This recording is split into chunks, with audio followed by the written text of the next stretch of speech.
E o nosso assunto hoje é sobre ouvir e agir. Ouvir e agir. É interessante que quando você se depara com esse texto aqui, logo no versículo de número 1, logo no capítulo de número 14 do Evangelho de Mateus, nós começamos a entender o porquê nós começamos a entender o porquê Jesus tomou essa atitude de sair de onde estava para um outro local. Porque nessa narrativa do versículo 1 até o versículo de número 12, nos fala a respeito da morte de João Batista. E nisso que nos fala a respeito da morte de João Batista, lá no início vem falando assim no versículo 1, naquele tempo ouviu Herodes, o tetrarca, a fama de Jesus. Então Herodes tomou conhecimento da fama de Jesus, e isso incomodava muitíssimo a Herodes. E quando chega no versículo de número 10, nós encontramos que ele mandou degolar João Batista no cárcere. Pegar o João lá no cárcere e matar o João. Então, o Senhor Jesus, tomando conhecimento do que estava acontecendo, daquele momento, é interessante observarmos que, às vezes, nós deparamos com um perigo, mas mesmo assim, nós queremos confrontar o perigo, nós queremos enfrentar o perigo. E se pararmos e analisarmos, o Senhor Jesus, ele estava sabendo ele sabia o que iria acontecer, tomou conhecimento que Herodes, ele sabia das intenções de Herodes, sabia que Herodes poderia fazer, que Herodes era capaz de fazer, mas mesmo assim ele não ficou para confrontar Herodes. Ele poderia ficar ali e confrontar Herodes.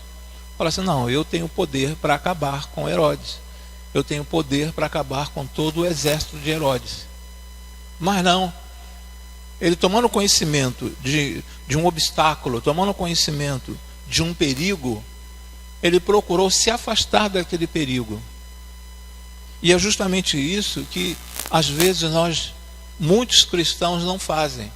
Acham que podem encarar, lutar com o inimigo. Não, se ele vier eu luto com ele e venço. Não, se ele vier eu luto com ele. Não, eu vou fazendo, eu vou vencendo, eu vou lutando com ele, não tem problema. Tem problema sim. Nós precisamos não fugir, correr do inimigo. Mas precisamos observar, se eu vou por este caminho aqui, se tem um grande obstáculo, ora ao Senhor. Se o Senhor me fala assim, olha, não vai por este caminho, vai por outro caminho, eu vou por outro caminho. Por que eu vou insistir numa coisa que eu estou vendo que existe uma probabilidade muito grande de eu ter um enorme problema? Um problema muito grande. Então o Senhor Jesus, ele tomou conhecimento aqui do que Herodes queria fazer. Que Herodes iria fazer. Tomou conhecimento do que Herodes fez. E a partir então desse versículo de número 13, ouvindo o que havia ocorrido, Jesus retirou-se de barco em particular para um lugar deserto. Aí nós começamos a parar um pouquinho e pensar nessa palavra, no agir. O que vem a ser agir? Qual a ideia que nós temos de agir? O que é agir para você? Você pode pensar assim, é a mesma coisa que atitude. O que é agir para você? Nós sabemos que existe uma diferença entre ouvir e escutar. Mas o que é o agir para você? O agir é uma atitude pensada, uma atitude planejada e escolhida. Agir. Reagir já é o contrário. Então o agir nos fala a respeito de uma atitude pensada, planejada e escolhida. Então agir. Então o Senhor Jesus, quando ele ouviu falar do que Herodes tinha feito em relação à vida de João Batista, Jesus agiu. E nós precisamos também agir em determinadas situações. Nós precisamos agir em determinados momentos que nos encontramos. Uma atitude planejada, uma atitude pensada. Eu preciso pensar um pouco. Ainda na segunda-feira, terça-feira, que foi ontem me chamaram, pediram que eu fosse visitar uma pessoa que, segundo um profissional da área, disse que aquela pessoa estava com depressão. E chegando naquela casa, conversando com a pessoa, quando eu cheguei, a pessoa estava no quarto, estava dormindo, o quarto estava trancado, e a mãe perguntou se, não, eu vou subir, nós vamos subir, e eu vou abrir, eu tenho a chave do quarto, eu vou abrir, e o senhor vai e conversa com ele. Eu falei assim, não, eu espero aqui na sala o tempo que for necessário, espero ele sair do quarto. Ele entrou no quarto desde cedo? Não, ele entrou no quarto e falou que ia descansar um pouco. E quando acordasse, ele iria almoçar. Isso já eram 3h30 para 4 horas. Aí 4h15 o garoto desceu. O rapaz de 17 anos desceu. E eu comecei a conversar com ele. Ia conversando normalmente, sem entrar em assunto na área profissional. Conversando, batendo um papo com ele. E chegou um determinado momento que eu perguntei a nível de planejamento de vida. Porque chegou ao meu conhecimento que essa pessoa estava pensando muito em suicídio. Em 17 anos, pensando muito em suicídio. E aí aumentou a urgência, né, de ir ao encontro daquele garoto, porque a família estava preocupada. E conversando com ele, entrei na área de planejamento. Falei assim, você planeja o que para a sua vida? Qual o alvo, qual o objetivo? Você já estabeleceu um alvo para a sua vida? Ele falou, já estabeleci um alvo para a minha vida. Eu falei assim, será que vem a palavra morte, né? Ou será que vem algo assim, ó, a vida para mim não tem nenhum significado, não tem nenhum sentido? E aquele rapaz então me falou assim, eu pretendo ingressar agora na faculdade, e após, na área da medicina, e tão logo eu me formo, eu quero trabalhar como médico sem fronteiras. Não tem esses médicos sem fronteiras que vão para fora, vão para outros países, né? Trabalham na África, em outros países, em outros continentes. Então, quando ele falou aquilo, eu falei assim, opa, ele tem uma meta. E quem pensa em suicídio não estabelece meta. Não estabelece meta. Então, eu comecei a observar naquele rapaz que ele estava tendo assim, uma atitude pensada. Ele estava agindo. E na conversa, consegui detectar que aquele garoto estava assim, muito à frente de outros jovens e adolescentes da mesma faixa etária dele. Super, hiper inteligente. Já fez um curso de inglês, esse que você recebe uma prova que vem dos Estados Unidos, você faz a prova aqui no Brasil e depois é encaminhado novamente para ver se você tem condições ou não de lecionar naquela área.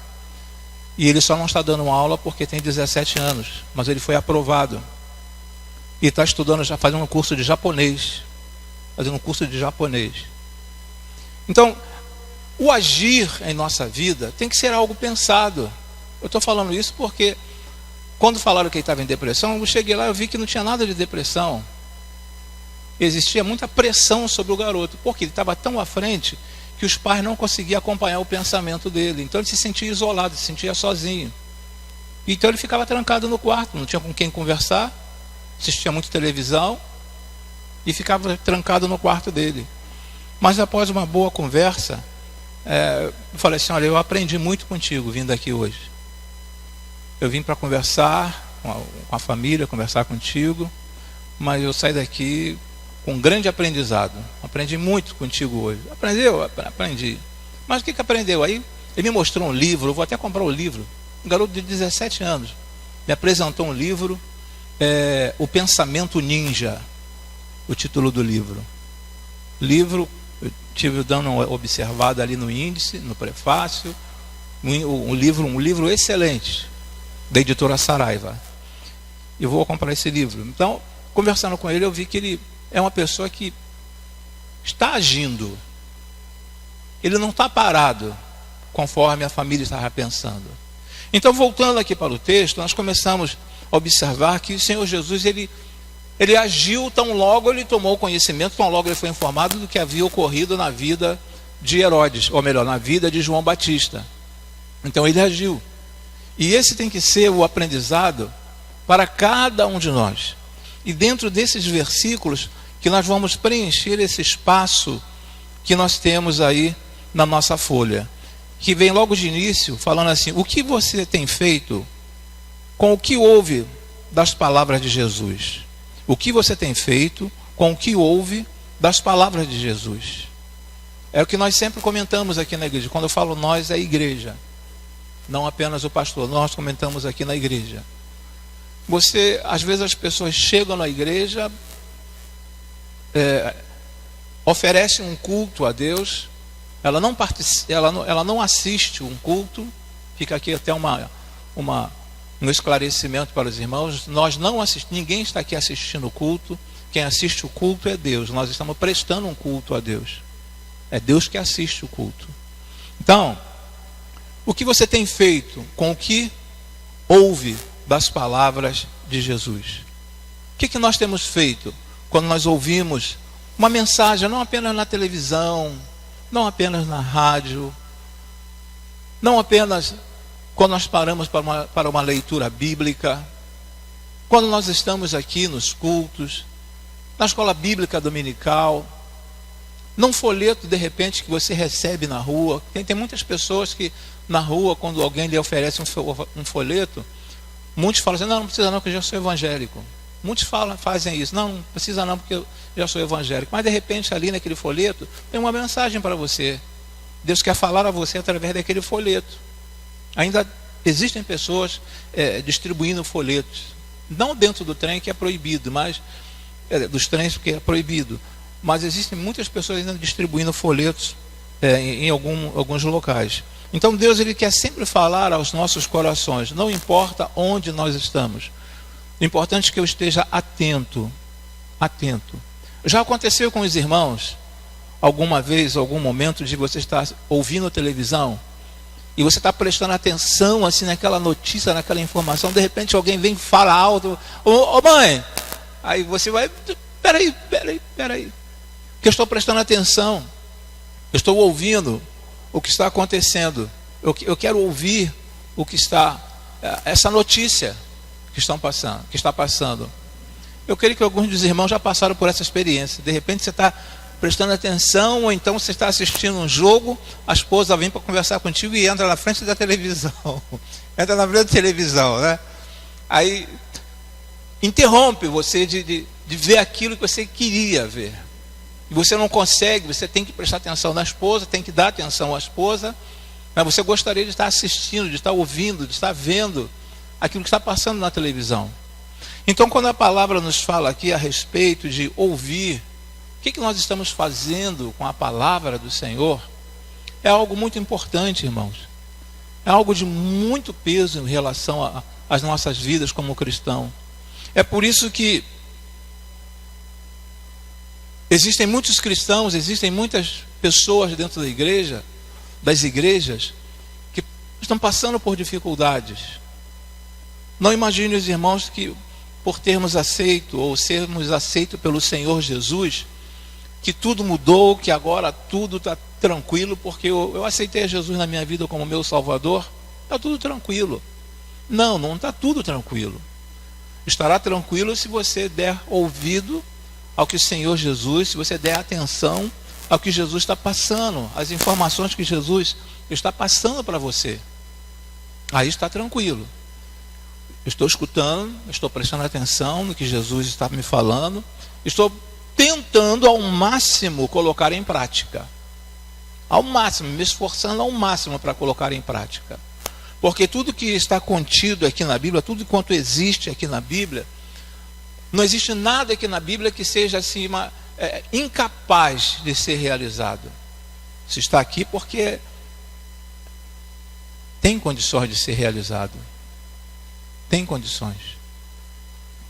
Eu costumo dizer que hoje, mais uma vez, eu estava lá vendo aquele corpo, lá naquela mesa, e pensei, conversei com Deus. Falei, Senhor, se for da tua vontade, essa pessoa tem condições de reviver. Porque se ele fez isso com Lázaro, ele fez isso com Lázaro, mas sendo para a honra e glória do nome dele. Honra e glória do nome dele. Se aquela pessoa tornasse a ter vida, seria glória para o Senhor. Mas não voltando à vida também é glória para o nome do Senhor. Glória para o nome do Senhor. Mas eu preciso, acreditar naquilo que eu estou lendo. Eu tenho que acreditar naquilo que eu estou lendo. Pois bem, no primeiro ponto, aí para nós preenchermos, a fé cristã, ela é ativa, uma força em movimento, para nos levar ao movimento. Não sei se os irmãos entenderam, eu anotei aqui. A fé cristã, ela é ativa, uma força em movimento para nos levar ao movimento. Aí precisamos entender que Jesus, ele tem um plano para a sua vida. Ele tem um plano para a sua vida. Nós não entramos, nós não caímos, não chegamos aqui neste mundo de paraquedas. Não chegamos por um acaso. Se a Bíblia diz que desde o ventre da nossa mãe, antes que nossos ossos fossem formados, o Senhor já nos conhecia. Então Deus tem um plano na sua vida. E é impressionante que Jesus, ele sai de onde estava, vai para um outro lugar, ele vai sozinho. E de acordo com o texto, uma multidão o acompanha. Uma multidão vai ao encontro dele. Porque aquelas pessoas queriam ouvir Jesus. Tinham a necessidade de estar com Jesus. O pastor Robson pregou na quarta-feira passada sobre 5 grupos de pessoas que seguiam a Jesus. Uma grande multidão, os 70, os 12, os 3 e João, aquele apóstolo amado. Então naquele momento havia ali uma grande multidão. E quando nós olhamos para o Novo Testamento, nós encontramos 35 milagres de Jesus. E este milagre aqui é um deles. Só nesse Evangelho de Mateus nós encontramos 20 milagres. 20 milagres nesse Evangelho de Mateus. Então havia um propósito, havia um plano para a vida daquelas pessoas que foram até o encontro de Jesus. Eles precisavam, eles foram até lá, e ao chegar lá, aqui a multiplicação dos pães, a primeira multiplicação dos pães, eles puderam contemplar o que Deus tinha, o que Deus poderia fazer na vida de cada um deles, ou por cada um deles. Então, Deus tem um plano para cada um de nós. Se você está aqui na igreja, nesta igreja, Deus tem um plano para você aqui nesta igreja. Se você está lá naquela empresa que você trabalha, Deus tem um plano para você lá naquela empresa que você trabalha. Se você está lá naquela escola que você estuda, naquela faculdade, naquela universidade, Deus tem um plano para você ali. Deus não tem um plano para mim, pastor. Sim, não, Deus tem um plano para você.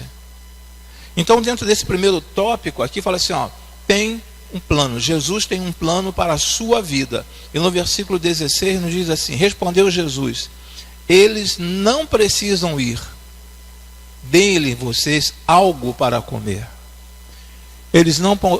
Respondeu Jesus: eles não precisam ir, deem-lhes vocês algo para comer. Os próprios discípulos ficaram assim, atônitos. Como? Se foram eles mesmos que falaram assim, já é tarde, seria melhor dispersar essa multidão e mandar que eles regressassem para as suas cidades. Mas Jesus falou assim, não, negativo. Eles não precisam ir. Deem-lhes vocês algo para comer. Como é que você vai entender um negócio desse? Eu creio que cada apóstolo ali olhou no seu alforje, olhou na sua bolsa e viu que tinha pouca coisa, não tinha nada. Olharam para ver se, no meio da multidão, se tinha muitos cestos lá com vários alimentos, ou animais carregados de alimentos, estavam carregando alimentos.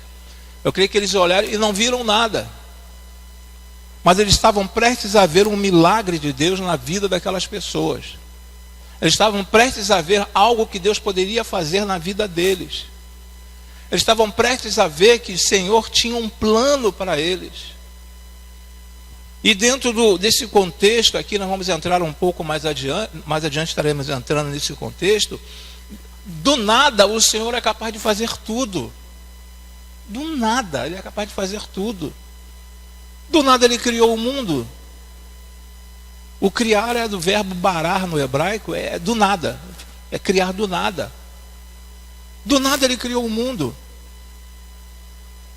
Do nada Ele criou você.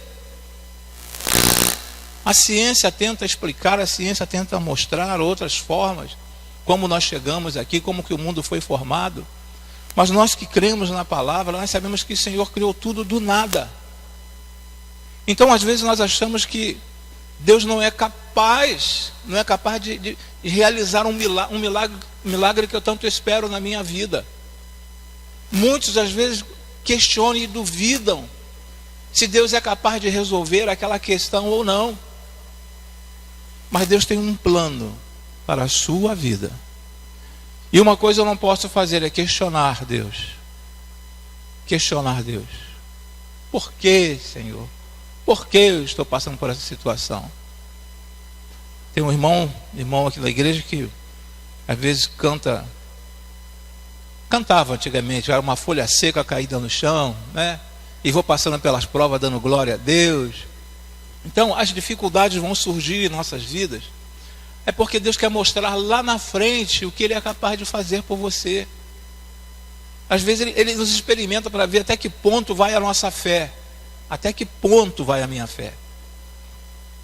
Vou permitir que meu servo entre nessa situação, entre nessa batalha, entre nessa peleja. Veja a situação de Jó. Veja a situação de Jó. Deus permitiu, porque Ele sabia quem era Jó. E nós precisamos entender também que o que nós estamos passando, o que você esteja enfrentando, que Deus tem um plano na sua vida. Através dessa dificuldade, Deus quer realizar algo grandioso na sua vida. E esse algo grandioso pode ser até a tua própria fé. A fé que às vezes muitos, eu tenho fé. Mas tem fé naquilo que vê. Tem fé naquilo que vê. Então eu preciso crer neste Deus, porque Ele tem um plano para a minha vida. Então Jesus tinha um plano na vida daquelas pessoas que ali estavam. E não eram apenas dezenas nem centenas, eram milhares de pessoas que estavam ali. Jesus tinha um plano para eles.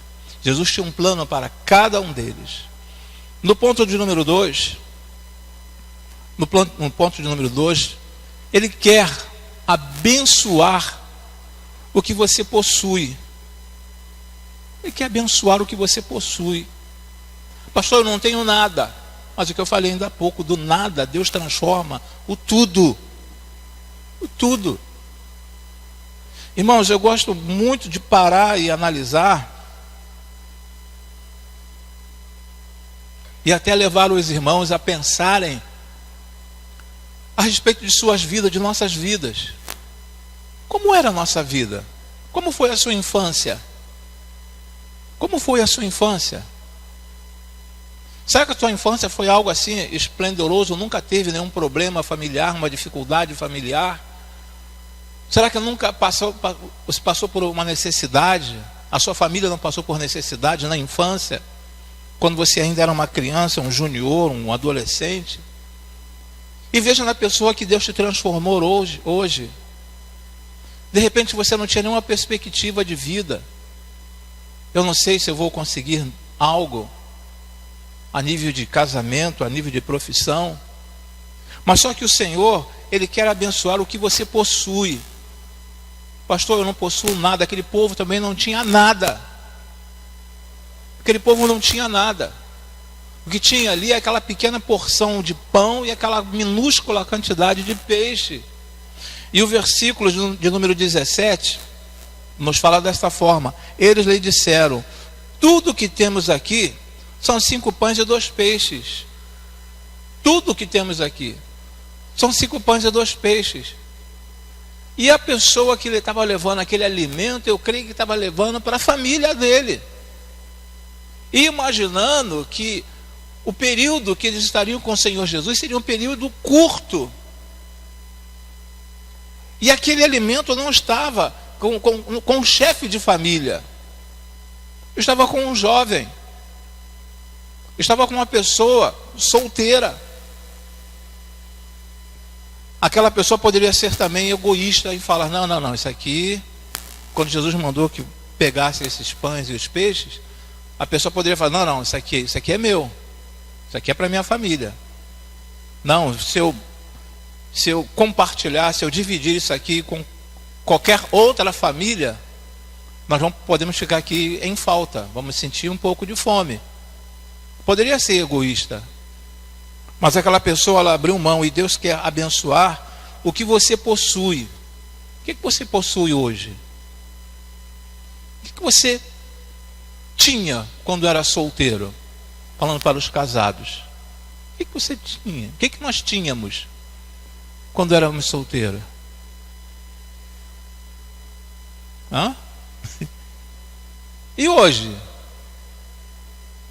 De repente, alguns conseguiram passar por uma faculdade ainda solteiro. Conseguiram concluir um curso de 4 ou 5 anos ainda solteiro. Mas muitos não, muitos conseguiram chegar até a formatura depois de estar casado. Então o que você tem hoje? Quando você era solteiro, você já tinha uma casa própria. E olha para você hoje. Você tem 1, 2.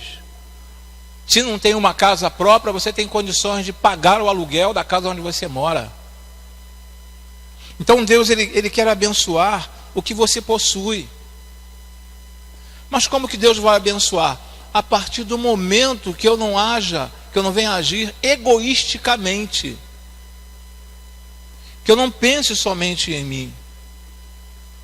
Mas o que eu tenho, eu não estou falando aqui não estou dizendo aqui, não, o pastor está falando que tudo que eu tenho, eu preciso compartilhar, tenho que doar, tenho que dividir com os irmãos. Mas é apresentar ao Senhor aquilo que você não tem. Apresentar ao Senhor aquilo que você não tem. De repente é fé.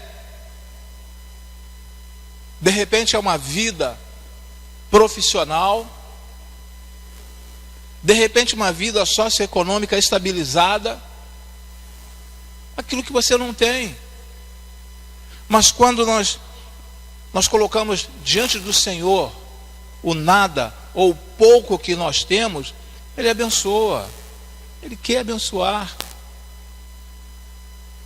Já passaram por uma experiência, eu creio que já conversamos a respeito disso aqui, de alguém chegar para você e falar assim: olha, muito obrigado, porque você me ajudou muitíssimo. Quando eu mais precisei, você foi a pessoa que chegou junto e me ajudou. Não sei se os irmãos já passaram por essa experiência, e você não lembrar do que você fez por aquela pessoa. Mas o pouco que você tinha, sabe, foi o suficiente para você ajudar uma outra pessoa. E hoje aquilo que você doou não te faz falta. Você tem, sabe, quase o dobro ou o triplo daquilo. Observem as pessoas quando têm seus veículos furtados. Dificilmente você encontra alguém que que pegou um outro veículo inferior àquele que ele tinha. Geralmente você pega um melhor do que aquele que levaram de você. Porque Deus está te abençoando, Deus quer te abençoar. A vida daquela pessoa que levou esse teu bem, isso aí é problema dela com Deus. Mas eu quero falar para você que Ele quer te abençoar. Porque Ele olha, Ele sonda, Ele conhece os nossos corações, irmãos. E às vezes nós queremos ajudar. E queremos ajudar tanto, que uma certa feita, um irmão falou o seguinte: pastor, eu queria ganhar na loto sozinho, para poder para poder reformar a igreja toda. A pessoa já conversou comigo a esse respeito. Eu queria ganhar na loto sozinho, para poder ajudar na obra da igreja e comprar um ônibus novo. A pessoa falou comigo: mas eu queria, irmão, ganhar na loto. Eu pensei, logo existo. Pensei, se ele gostaria de ganhar sozinho, é sinal que ele já faz uma fezinha, já tem uma fezinha, né? Eu imaginei, não falei, mas imaginei isso, né? Se o Senhor até me perdoe se eu pensei assim, errado, mas para a pessoa falar que quer ganhar sozinho. Então, Deus, Ele quer te abençoar. Ele quer abençoar a cada um de nós. Não é à toa que lá nos 5 primeiros livros da Bíblia, chamado Pentateuco, ele diz que se quiserdes e me ouvirdes, comereis o melhor desta terra. Se quiserdes e me ouvirdes, comereis o melhor desta terra. Ele coloca também, eis que eu coloco diante de vós, a bênção e a maldição. Então, irmãos, a partir do momento que eu começo a confiar neste Deus, a partir do momento que eu abro o meu coração para este Deus, Ele quer te abençoar. Abençoar com o que você possui. Abençoar o que você possui. É um culto de prosperidade. O pastor está pregando sobre prosperidade. Eu estou pregando sobre prosperidade porque nosso Deus, Ele é próspero. Ele fala claramente para nós aqui que Ele nos colocou como cabeça, não como cauda. Nos colocou como cabeça, não como cauda. Basta olhar o povo de Israel. Olha a condição do povo de Israel. O nível que o povo de Israel está. Observe os prêmios Nobel da Paz. Grande parte deles foram conquistados por judeus. Grande parte desses prêmios. Então Deus, Ele abençoa aquela nação, aquela nação é abençoada pelo Senhor, e nós não fazemos parte daquela nação, mas somos uma nação espiritual do Senhor. E por fazermos parte desta nação espiritual do Senhor, o Senhor também quer nos abençoar, irmão. Quer abençoar aquilo que nós possuímos, aquilo que nós temos. Se você acha, não, mas aqui já é o suficiente para mim, eu não preciso de mais nada, olha, você está totalmente equivocado, totalmente errado. Porque Deus Ele quer melhorar você cada vez mais, melhorar cada vez mais. Olha a vida de José, olha a vida de outros servos do Senhor na Bíblia, como que eles cresceram, como que eles avançaram, o que eles conseguiram.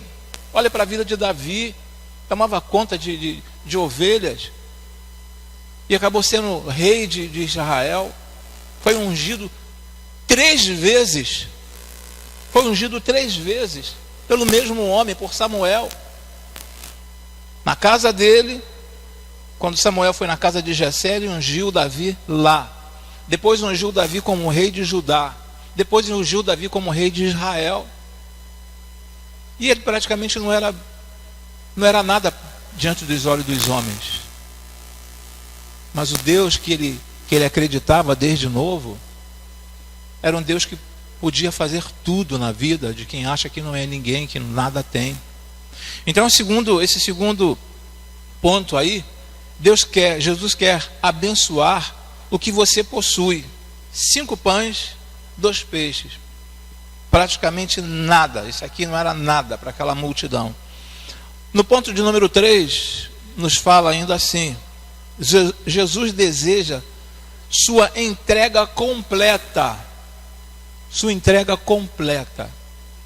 E aí nós lemos, após o preenchimento dessa folha, Jesus deseja sua entrega completa. No versículo 18: tragam-nos aqui para mim, disse ele. Tragam o quê? Os pães E os peixes? O garoto poderia tranquilamente, aquele jovem poderia tranquilamente entregar. Não, se são 5, eu vou entregar 3. Se eu tenho 2, eu vou entregar 1. Porque eu tenho que ficar com uma reserva. Mas não, houve ali uma entrega completa. E quando aqui o texto nos aponta sobre uma entrega de algo que pertencia àquela família, mas eu quero um pouco mais longe, eu quero colocar em relação à nossa vida. Em relação à nossa vida. Em relação à nossa vida, nossa vida espiritual. Será que é uma entrega completa? Uma entrega completa? Ou será que é uma entrega assim de meio termo? Não, eu sou evangélico, mas eu gosto de fazer isso assim, assim, assim. Não, eu sou evangélico, mas eu gosto também dessa situação aqui. Não é uma entrega completa. Uma entrega completa é quando você até gosta de fazer algo que desagrada o Senhor, mas você pede forças ao Senhor para te livrar daquela situação. Porque o Senhor, Ele não quer 90% da sua vida. Ele não quer 95% da sua vida. Ele quer 100% da sua vida, das nossas vidas. Então aqui nessa situação, neste momento, nos fala a respeito daqueles pães e daqueles peixes. Mas ele deseja a sua entrega completa. Também conseguindo me entender? Então, está sendo tranquilo? Tranquilo, é. Ele quer uma entrega completa de nossas vidas. Ele não quer meio barro, meio tijolo. Ele não quer algo assim, sabe, meio misturado. O nosso Deus é um Deus muito zeloso e exigente. Então Ele quer uma entrega completa. Completa do nosso coração. Como que está o seu coração? Como que está o nosso coração? Como que está o coração deste povo tão grande, tão numeroso povo que é o povo de Deus? Como que está o coração? Então o Senhor, Ele quer Ele deseja essa sua entrega completa. Observe que eu não estou entrando aqui no mérito de bens, não estou entrando aqui no mérito, mérito financeiro. Eu estou falando a nível de vida.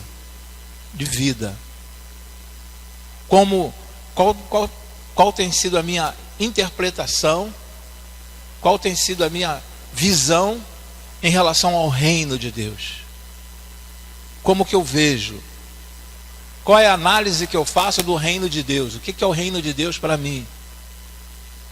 O que Deus representa para mim? O que Jesus representa para mim? O que o Espírito Santo de Deus representa para mim? O que eles representam em minha vida? Qual a importância que eu dou? A partir desse momento da importância que eu dou em relação a essa entrega, a esse amor, Ele vai sondar o nosso coração, Ele vai ver o nosso coração e falar assim: olha, a tua bênção está próxima, meu filho, a tua bênção está próxima, minha filha, está próxima a chegar. Porque Ele está vendo uma entrega total. Uma entrega total. Então Jesus deseja a sua entrega completa. Traga-nos aqui. Ou melhor, traga-nos aqui para mim, disse Ele. Quarto ponto, nos diz assim: ensina que obediência e oração andam juntas. Obediência e oração andam juntas. No versículo 19, está registrado assim: e ordenou que a multidão se assentasse na grama. Uma obediência, sentaram na grama. Tomando os 5 pães e os 2 peixes, e, olhando para o céu, deu graças e partiu os pães. Sem orar, fazer e orar, obedecer e consagrar. Sentar e orar, fazer e orar, obedecer e consagrar. Queridos, ali estava o Filho de Deus. Na nossa limitação humana, será que ele, sendo filho de Deus, haveria necessidade de ele erguer aqueles alimentos e agradecer ao Pai? Sendo ele, Deus, quem vê o Pai vê a mim? Aos olhos humanos não havia necessidade, mas ele deixou uma grande lição para cada um de nós aqui. Obediência e oração andam juntos. E esse obedecer é obedecer em todas as áreas. Não é apenas no aspecto bíblico, porque se eu não consigo obedecer aos meus pais, eu não vou conseguir obedecer a Deus. Se eu não consigo obedecer aos meus pais, eu não vou conseguir obedecer aos meus professores. Se eu não consigo obedecer a Deus, eu não vou conseguir obedecer aos meus líderes lá, meu líder lá onde eu trabalho. Se eu não obedeço a Deus, eu não vou conseguir, obedecer a liderança da igreja. Então, obediência e oração andam juntas. Então, desde o início aqui que nós começamos, que Jesus tinha um plano para aquele povo. Ele tinha algo a ensinar àquele povo. Esse era o plano. Um grande ensinamento para eles. Então, obediência e oração andam juntas. Obedecer e orar. Pastor, eu estou obedecendo a palavra de Deus. Mas se você não estiver orando, está incompleto. Pastor, eu estou orando. Mas o que está registrado aqui, pastor, nas Escrituras, eu penso de uma forma totalmente diferente. Deus manda que você vá pela direita, você quer ir pela esquerda. Deus manda você ir pela esquerda, você quer ir pela direita. Então, obediência e oração. Se eu sou obediente ao Senhor, eu tenho tudo, de tudo, para que tudo dê certo na minha vida. Para que tudo dê certo na minha vida. Uma outra situação que nós encontramos a nível de aprendizado está no número 5. Sempre nos ensina a repartir. Sempre nos ensina a repartir. É na parte B desse versículo 19, que nos diz assim: em seguida Deus aos discípulos e estes à multidão. Na vida cristã, o crescer, ganhar, receber, possuir, enriquecer, saber, tem sempre um alvo além de nós mesmos. Então, quando vem falando aqui a nível de repartir até o teu conhecimento bíblico, repartir, compartilhar com alguém, doar para alguém um pouco daquilo que Deus está fazendo na sua vida. É sentar e conversar, sentar e ouvir, sentar para ensinar. Mais uma vez, eu não estou entrando aqui na ideia de repartir aquilo que eu tenho. Não quero entrar nesse mérito. Mas eu só posso dar aquilo que eu tenho. Se eu tenho um pouco de conhecimento bíblico, eu tenho que repartir com alguém um pouco desse conhecimento bíblico. Se eu tenho uma certa experiência com Deus, eu tenho que repartir com alguém, passar essa informação para alguém. O que Deus fez por mim, Ele pode fazer por você também, passar para outra pessoa. Existe até um livro com esse título: O que Deus fez por mim, pode fazer por você. Então, esse repartir é o que você esse tempo, essa caminhada sua, essa caminhada nossa na vida cristã, o que nós já pegamos a nível de aprendizado do Senhor, da nossa intimidade com o Senhor. Será que eu estou repartindo ou eu estou igual ao Mar Morto? O Mar Morto, ele só recebe a água, Ele não envia água para nenhum rio, Ele fica naquela situação, por isso que é considerado um Mar Morto. Não tem nenhum tipo de vida ali. E a água é tão salgada que se cair uma gota daquela água nos seus olhos, a orientação quando você visita Israel é que você ou fica com aqueles óculos igual de mergulhador, mesmo não é para você nadar não, você boiando, porque você entra na água, você fica boiando, você estica assim, você fica boiando, pega uma revista, pega um jornal, de tão pesada que é a água, você não consegue afundar. Mas é algo orgulhoso. É um ambiente, vamos colocar aqui como um ambiente de orgulho. Não reparte. E ele recebe água, mas não reparte. O que nós temos aprendido com o Senhor, deixa eu ver se tem algum embaixador do rei aqui, não tem, mas tem a mensageira do rei lá. O que já aprendeu na mensageira do rei, o que está aprendendo na JCM, você tem repartido esse aprendizado com outros adolescentes, com outros jovens? É isso que o Senhor espera de cada um de nós. Ele não quer que você seja tipo um túmulo fechado, um túmulo hermeticamente fechado. Ele quer que você reparta, você começa a compartilhar, a doar com outras pessoas o que Deus tem feito na sua vida. É por isso que nós vemos em muitas igrejas aquele momento de testemunhos. Irmãos vão lá na frente. Sabemos que existe um pouco de exagero, todos nós sabemos, mas é uma oportunidade que eu tenho também de compartilhar o que Deus fez na minha vida, o que Deus está fazendo na minha vida, o que Deus está fazendo por mim. É compartilhar, irmãos. Não apenas receber, mas a dar um pouco de mim. Sempre nos ensina a repartir. Sempre nos ensina a fazer alguma coisa. No número 6, age em direção da abundância e nunca da miséria. Age em direção da abundância e nunca da miséria. Vamos dizer assim, a alegria do nosso Deus. Olha no versículo de número 20, nos diz: todos comeram e ficaram satisfeitos, e os discípulos recolheram 12 cestos cheios de pedaços que sobraram. Sabe lá o que é isso? Quando você pega esse capítulo de número 14 e vai até o versículo de número 36, o último versículo desse capítulo, você vai ver a quantidade de pessoas que estava assentada ali. Aliás, você vai ter uma ideia do número de pessoas que estavam ali, porque criança não era contada, nem mulher era contada.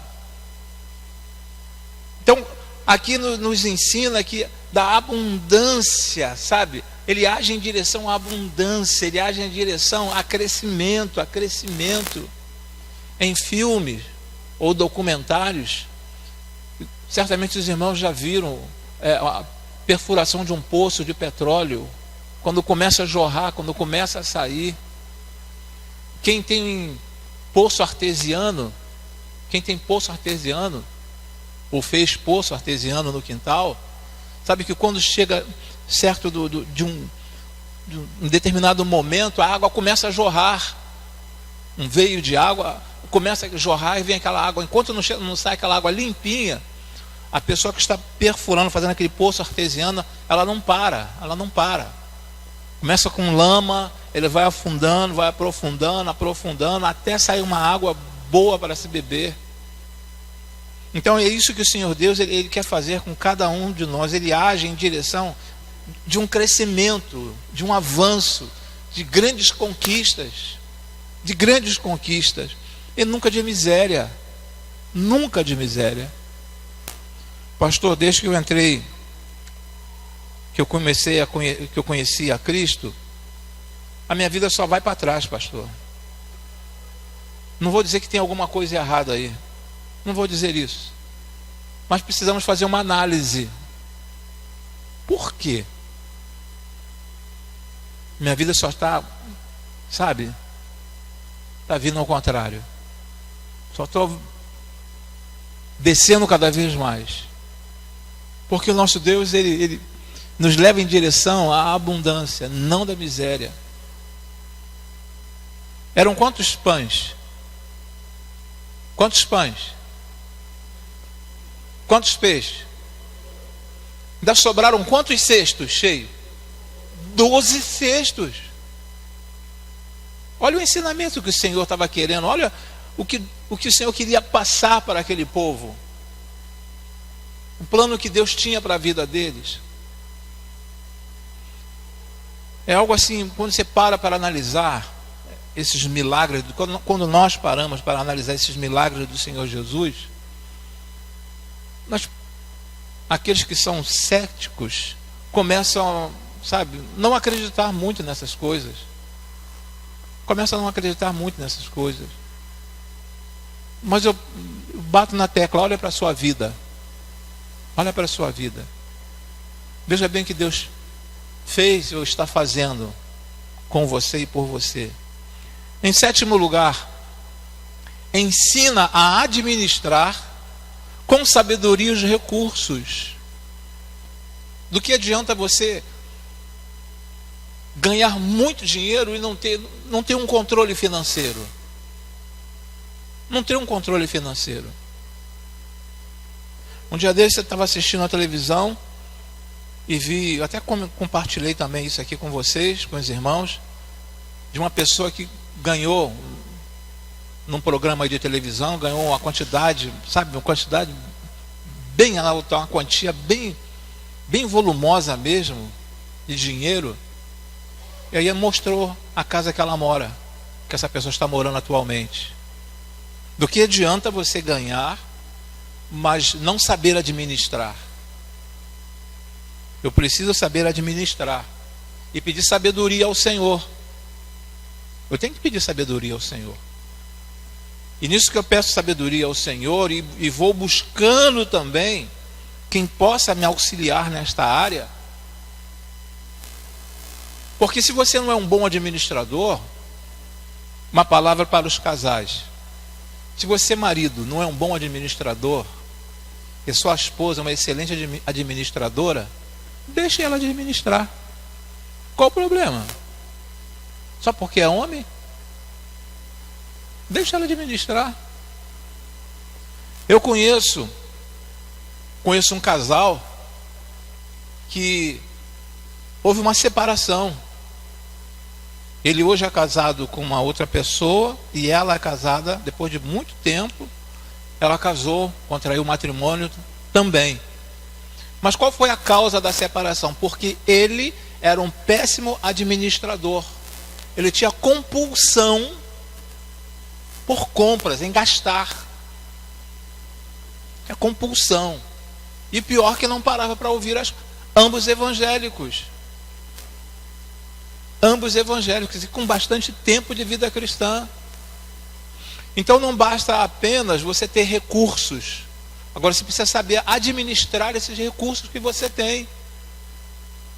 Existem tantas pessoas que podem nos ajudar nessa área. Se você não tem condições de administrar, eu tenho que ser sincero. Eu não tenho, você pensando, eu não tenho facilidade em administrar. Então o que eu vou fazer? Eu vou passar para minha esposa administrar. Ou então, se a esposa trabalha e não consegue administrar bem esse dinheiro e ele, o marido, é um excelente administrador, eu vou deixar que ele administre. Qual o problema nisso? De repente seu filho, Deus capacitou o seu filho de uma tal maneira que ele é aquela pessoa que é capaz de sentar e olhar, todas as situações dentro de casa e falar assim: pai, se nós formos por esse caminho aqui, olha, nós estamos gastando, estamos acima da média que nós deveríamos gastar, precisamos de uma reserva. De repente o seu filho tem essa condição. Qual o problema de sentar com o seu filho e falar assim: ó, me ajuda então aqui no orçamento familiar, me ajuda aqui. Então o que estava acontecendo ali, dentro desse, observe o versículo 20 e o versículo 21. E os discípulos recolheram 12 cestos cheios de pedaços que sobraram. Os que comeram foram cerca de 5.000 homens, sem contar mulheres e crianças. Um plano fantástico executado, porque o caminho mais rápido, não tomado, mas uma ação de entrega em obediência foi seguido. Então, o Senhor nos ensina. Nosso Deus é tão maravilhoso que dentro da palavra dele, ele nos ensina. Lembra de José? Sobre a vaca magra, sobre as espigas, sobre a situação que ele chegou para o faraó e falou assim: olha, vai acontecer isso. Mas e aí, o que eu faço, José? O que eu faço? A decisão é essa, tem que agir assim. E todas as outras nações, todos os outros povos vinham buscar alimento dentro do Egito. Faraó poderia falar assim: não, peraí, eu sou faraó. Então eu é que administro tudo tem que passar pelas minhas mãos. Então esse texto aqui também nos ensina a administrar com sabedoria os recursos que Deus tem te dado. O que você tem conquistado? Como que você tem gasto isto? Agora vamos entrar a nível de valores, a nível de dinheiro, que é o seu tempo. É o seu tempo. O tempo dentro daquela empresa, o tempo que você passa ali trabalhando. Aí você consegue um dinheiro no final do mês, final da semana, final da quinzena. Mas e aí? Existem pessoas que estão vivendo aqui em novembro, mas a segunda parte do 13º já está comprometido. A segunda parte do 13º, que vai começar a pagar a partir do dia 26 e tem até o dia 7 de dezembro para ser pago, e de repente esse dinheiro já está comprometido. Essa segunda parte do 13º. É lógico que aí entra os que recebem menos, né? Vou começar pelos que recebem salário mínimo, né? 954, alguma coisa assim, né? Vai começar por aí, escalonado. Mas esse 13º teu, de repente, já está comprometido. Uma dificuldade muito grande, já partindo para o final, uma dificuldade muito grande é o dinheiro das férias. As pessoas, quando você recebe as férias, aquela alegria, aquele montão, né? O mês atual, o mês em curso, e mais o mês que você está parado, vai ficar parado em casa. Aí, muitos o que fazem? Ó, é hora. Sai comprando, sai fazendo uma série de coisas sem planejamento. Mas esquece que vai ficar praticamente quase que 60 dias. Vai voltar a trabalhar e vai ficar sem dinheiro. E aí?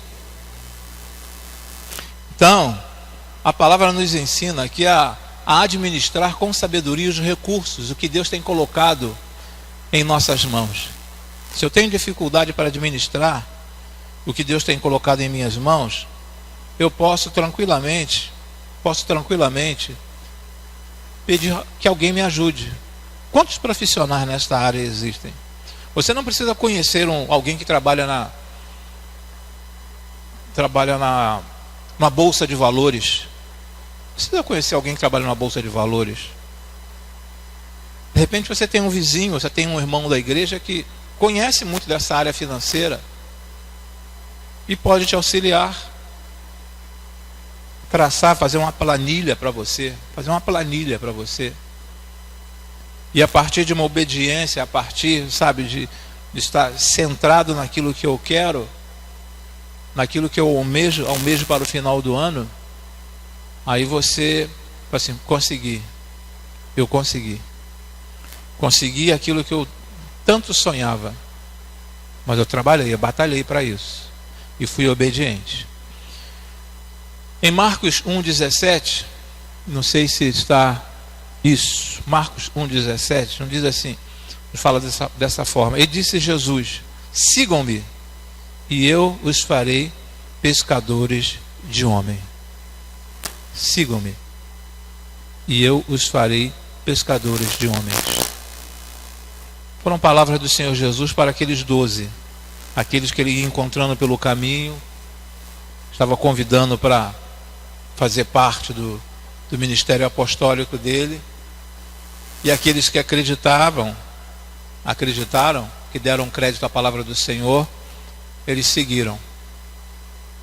E eles viviam da pesca. E poderiam falar assim: não, Senhor, eu vou largar a minha pesca, eu sou dono aqui de uma frota de embarcação aqui, se eu largar isso aqui, como que eu vou sobreviver? Mas Jesus falou assim: siga-me. Eles largaram e seguiram o Senhor Jesus. O que você fará com o convite que está ouvindo de Jesus? O que você vai fazer com o convite que está ouvindo de Jesus? A cada domingo, cada programa de televisão, cada mensagem no WhatsApp ou no Face, quando a coisa é séria, filtra. O que você está fazendo? O que nós estamos fazendo? Fica aí um grande desafio para nós nessa noite, irmãos, dentro dessa ideia de ouvir e agir. Amém? Pai, nós te rendemos graças por tudo quanto tens feito em nossas vidas. Muito obrigado, ó Senhor, porque tens multiplicado, ó Senhor Deus. Tens dado condições a cada um de nós, ó Senhor. Mesmo aqueles que, segundo o entendimento próprio, ganham insuficientemente, ó Senhor Deus. Mas tem dado condições a essas famílias, esse chefe de família. E em nome, por amor de Cristo Jesus, nós te pedimos nesta noite, mais uma vez, nos ajude, nos ensine, ó Senhor Deus, a ouvir e a agir, ó Senhor, a fim de que possamos comer o melhor desta terra, ó Senhor, a fim de que possamos aproveitar, ó Senhor Deus, tudo quanto tens preparado para cada um de nós. Visite nossas famílias, visite nossos filhos, visite os nossos netos. Coloque tua mão de poder, ó Senhor, onde o inimigo quer tomar conta, ó Senhor Deus. Haja, ó Senhor Deus, na vida dos nossos entes queridos, ó Senhor. Muito obrigado, ó Senhor. E queremos mais uma vez dizer que o nosso coração pertence a Ti, ó Senhor Deus. Nós te agradecemos e te suplicamos, em nome e por amor do Seu Filho, Jesus. Amém e amém, Senhor. Amém.